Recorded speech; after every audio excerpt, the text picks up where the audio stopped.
Good morning. BSc Part 3rd, Semester 6th, Paper 2nd, Quantum Mechanics. Today we are going to discuss particle in a one-dimensional potential box. आज हम एक विमीय box में कण के बारे में पढ़ेंगे. Particle in a one-dimensional potential box. Let us consider the motion of a particle of mass m that is constrained to move in a one-dimensional potential region from x is equal to 0 to x is equal to a. मान लीजिए m द्रव्यमान का एक कण एक विमीय विभव box में गति कर रहा है. इस कण की गति x is equal to 0 से x is equal to a के बीच में ही संभव है. x is equal to 0 और x is equal to a पर विभव दीवारें हैं तथा x greater than 0 और x less than 0 के मध्य जो रीजन है वहाँ v is equal to 0 है. इस पोटेंशियल फील्ड को हम इस प्रकार लिख सकते हैं. Vx is equal to 0 for x greater than 0 and x less than a, and Vx is equal to infinite for x less than equal to 0 and x greater than equal to a. ये equation 1 है. इस potential field को diagram में इस प्रकार दिखाया जा सकता है.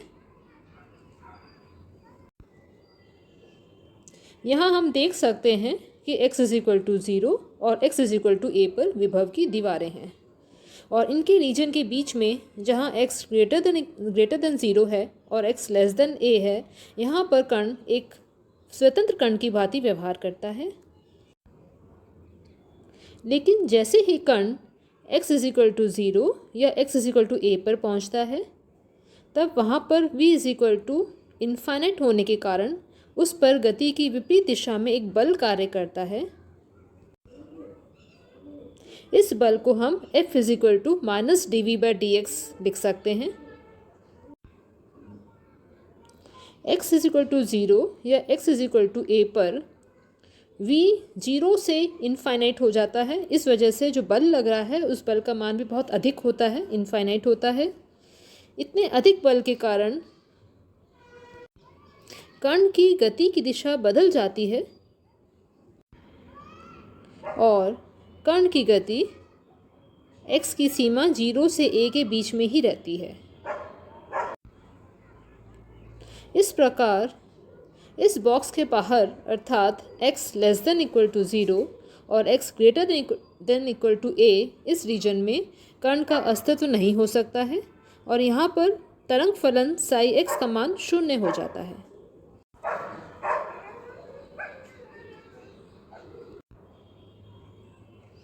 At x is equal to 0 and x is equal to a, F is equal to minus dv/dx. Hence, very strong force act on the particle, which forces the particle to reverse its direction. Therefore, particle cannot exist at x less than equal to 0 and x greater than equal to a. Hence, in this region, the wave function psi x must be equal to 0. अब इस कण के लिए हम Schrodinger समीकरण लिख रहे हैं.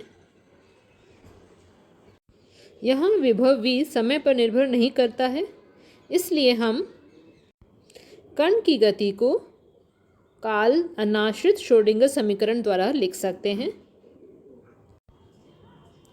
एक विमीय काल अनाश्रित श्रोडिंगर समीकरण होती है minus H cross square by 2m d2 psi x by dx2 plus v psi x is equal to e psi x. x greater than 0 से x लेस देन a के रीजन में vx इज इक्वल टू 0 होता है, इसलिए इस region में Schrodinger समीकरण को लिखा जा सकता है minus H cross square by 2m d2 psi x by dx2 is equal to e psi x. ये इक्वेशन 2 है. x greater than equal to 0 x greater than equal to a और x less than equal to 0, यहाँ पर particle का अस्तित्व नहीं हो सकता है, इसलिए तरंग फलन साई एक्स का मान भी शून्य है, इसलिए इस रीजन के लिए श्रोडिंगर समीकरण नहीं होगी। विभव क्षेत्र V X is equal to 0 के लिए श्रोडिंगर समीकरण हमने लिखी है -h×2/2m d2 psi x by dx2 is equal to E psi x.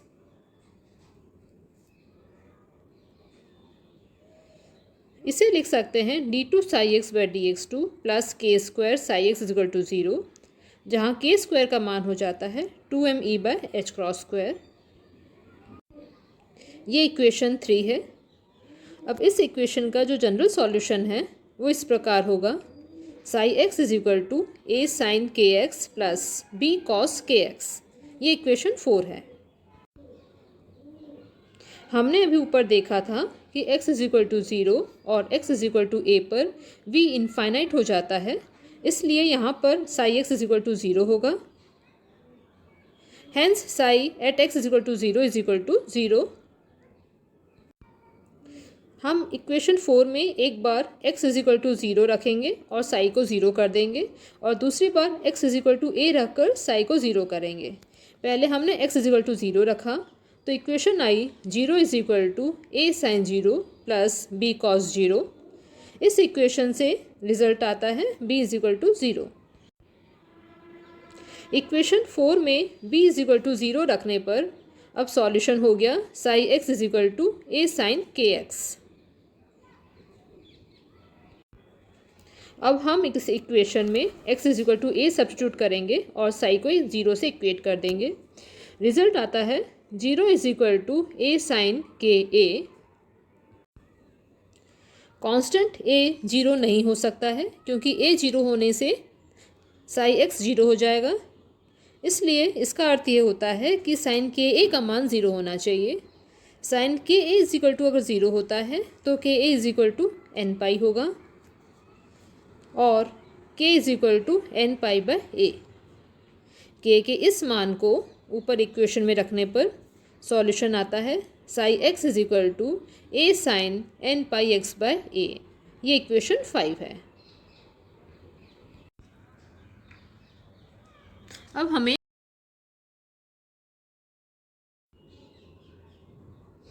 हमें कांस्टेंट a निकालना है। कांस्टेंट a निकालने के लिए हम नॉर्मलाइजेशन कंडीशन अर्थात प्रसामान्यीकरण प्रतिबंध काम में लेते हैं। ये नॉर्मलाइजेशन कंडीशन को इस प्रकार लिखा जा सकता है, integral -∞ to +∞ psi star X psi X D X is equal to 1।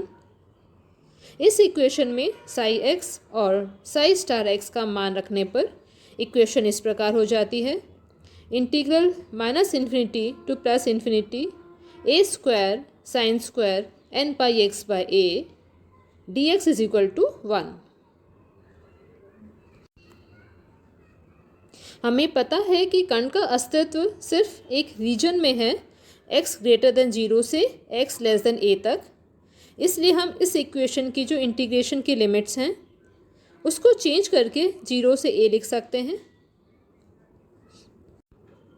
मतलब पहले इंटीग्रेशन की जो लिमिट्स थी वो -∞ से +∞ थी, अर्थात हम पूरे आकाश में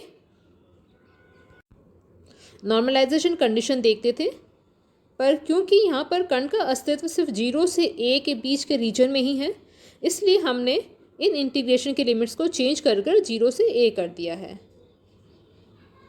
अब इक्वेशन होती है a square integral 0 to a sine square N pi x by A D X is equal to 1।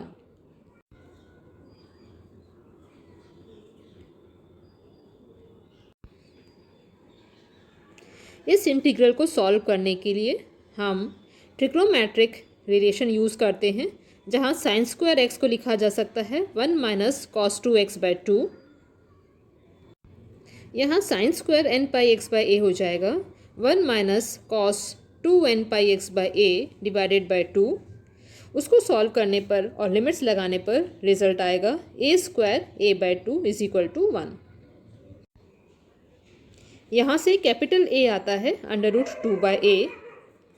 a के इस मान को साई एक्स में सब्स्टिट्यूट करने पर अब साई एक्स का मान आ गया √2/a sine n pi x by a। ये इक्वेशन 6 है। इस तरह आज हमने एक विमीय विभव बॉक्स में गति करते हुए कण के लिए श्रोडिंगर समीकरण को लिखा और फिर उसका हल निकाला है। उसका हल ये है psi x is equal to √2/a sine n pi x by a। Next video में हम आइगन फलन और आइगन मान के बारे में पढ़ेंगे। Thank you.